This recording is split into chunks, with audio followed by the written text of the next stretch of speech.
नमस्कार, आप देख रहे हैं जगत क्रांति टीवी और मैं हूं आपके साथ ज्योतिका। आइए रुक करते हैं खबर की ओर। हरियाणा में राहुल की यात्रा को लेकर शिक्षा मंत्री कंवरपाल गुर्जर ने सवाल उठाते हुए कहा कि वह तपस्वी बनना चाहते हैं या पुजारी। उन्होंने कहा कि यह यात्रा बिना किसी संदेश के रही। अगर देश हित में कोई आर्थिक सुझाव है तो वह बताएं, उस पर विचार किया जा सकता है। यमुनानगर में मीडिया से बातचीत करते हुए शिक्षा मंत्री कंवरपाल गुर्जर ने कहा कि राहुल गांधी ने इतनी लंबी यात्रा की लेकिन इस यात्रा में कोई संदेश नहीं छोड़ा। वहीं हरियाणा में कांग्रेस की सरकार के राहुल के दावे को लेकर उन्होंने कहा कि हर पार्टी इस तरह के दावे करती है। राहुल की यात्रा में भीड़ भी रही क्योंकि सभी कांग्रेसी जन इस यात्रा में शामिल हुए। हरियाणा में पुरानी पेंशन बहाली की मांग को लेकर विभिन्न कर्मचारी संगठनों द्वारा आंदोलन किए जा रहे हैं। इसी को लेकर शिक्षा मंत्री कंवर गुर्जर ने कहा कि मनमोहन सिंह सरकार में पुरानी पेंशन बंद की गई थी। उसमें योजना आयोग के चेयरमैन ने इसकी सिफारिश की थी। अब आर्थिक मामलों के अधिकांश विशेषज्ञों का मानना है कि इसे लागू करना ठीक नहीं है। इसके आने वाले समय में भयंकर परिणाम होंगे।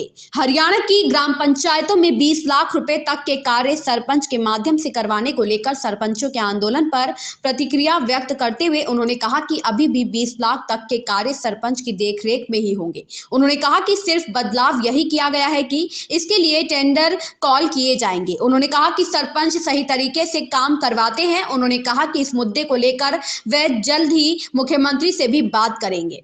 अध्यापकों से गैर शिक्षण कार्य किए जाने को लेकर उन्होंने कहा कि अध्यापक एक बड़ा वर्ग है। कई बार सरकार को इस तरह के कार्य करवाने पड़ते हैं लेकिन अब काफी कम संख्या में कार्य करवाए जाते हैं। वहीं उन्होंने कहा कि समान नागरिक संहिता लागू होनी चाहिए।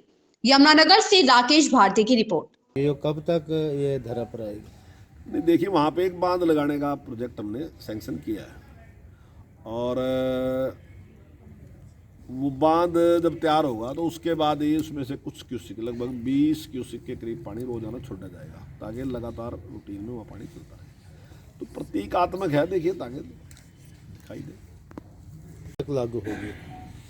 देखिए इसके बारे में मैं नहीं कुछ बता सकता है कब लागू होगी कब नहीं लागू होगी, लेकिन समाचार संहिता देश में लागू होनी चाहिए। मैं भी इसका पक्षधर हूँ और कोर्ट ने भी इसके बारे में कहा है।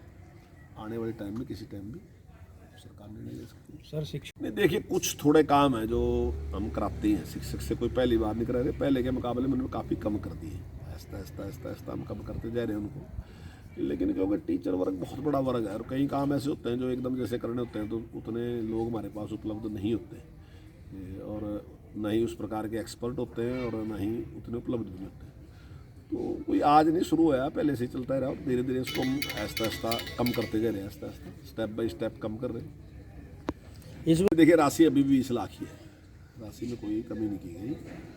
और जब पिछली बार सरकार थी तो मैंने उसकी पूरी पैरवाई की थी और हमने मुख्यमंत्री से निवेदन किया था कि बढ़नी चाहिए राशि और हमने उस टाइम बढ़ाई थी। हमारे कहने से 20 लाख राशि की थी। सरपंच से डेवलपमेंट के काम सरपंच करेंगे और सरपंच अच्छा काम करते हैं। मैंने पूरी पैरवाई भी की। हमारे सरपंच बहुत बढ़िया काम करते हैं और जल्दी काम करते हैं। लेकिन अभी पारदर्शिता लाने के लिए सरकार ने इस प्रकार का एक निर्णय लिया कि 2 लाख से ज़्यादा जो काम होंगे वो टेंडर के द्वारा होंगे, लेकिन होंगे तो सरपंच की देखरेख में।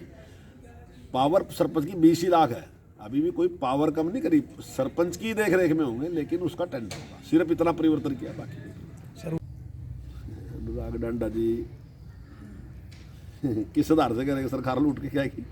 ये तो कोई किसी वजह से कहीं खामी रही होगी कंप्यूटर की या किसी वजह से कोई दिक्कत रही होगी, उसकी वजह से तनख्वाह नहीं रिलीज हुई होगी।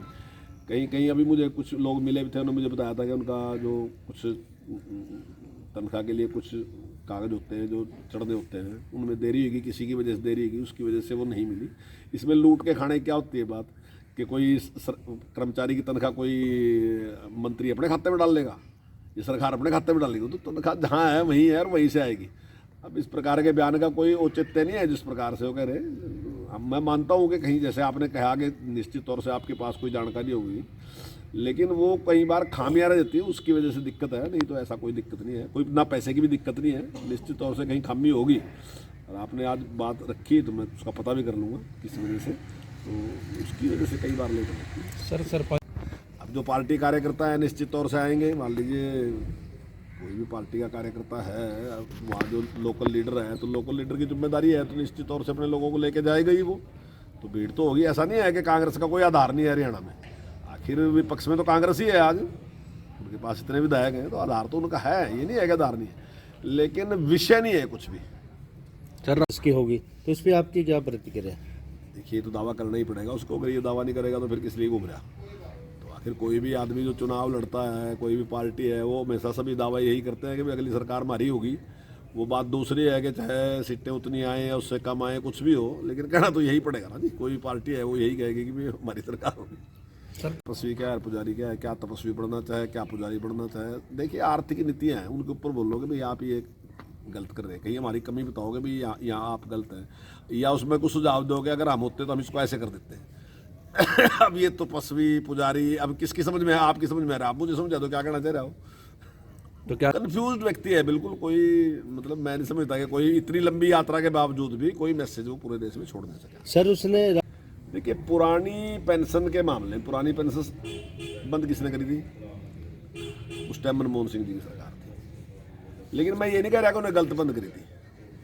जब जो एल वालिया थे, जो अपना उसके आयोग के अध्यक्ष थे, ये 5 ईयर प्लान्स जो आती थी उनका, वो देखते थे सारा काम, तो वो उन्होंने भी ये कहा कि भाई इसको चला नहीं सकते। कल भी मैं देख रहा टीवी पे, कल भी उन्होंने कहा, वाले साहब ने कहा कि भाई ये मतलब अगर आपने अपना दिवाला निकालना तो इसको शुरू कर लो दोबारा। ये ठीक है कि ये आज नहीं इसके दुष्परिणाम होंगे, लेकिन 10 साल के बाद इसके बहुत भयंकर परिणाम होंगे और इसको संभाल नहीं सकने, कोई भी स्टेट इसको दे नहीं सकने का। तो ये विशेषज्ञों की राय यार, एक विशेषज्ञ नहीं, ये तो मैं इसलिए इसका नाम लिया क्योंकि ये मनमोहन सिंह जी की जब सरकार थी उसमें उनके सलाहकार थे, आर्थिक सलाहकार थे, इसलिए मैंने उनका नाम लिया।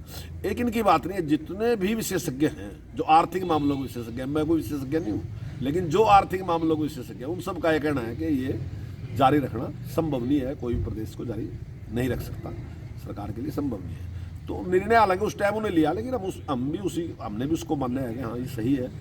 तो जो आज केवल अगर आज कुछ लोग इस बात पे कह रहे हैं कि हम इसको दोबारा जारी करना चाहते हैं, तो केवल और केवल लालच है, इसलिए कि हमें वोट मिल जाए और किसी न किसी तरीके से सत्ता थिया ली जाए, और इसके अलावा कुछ नहीं। अब जनता इस बात को समझ रही है। इस खबर में इतना ही। मिलते हैं दूसरी खबर में जगत क्रांति टीवी के साथ।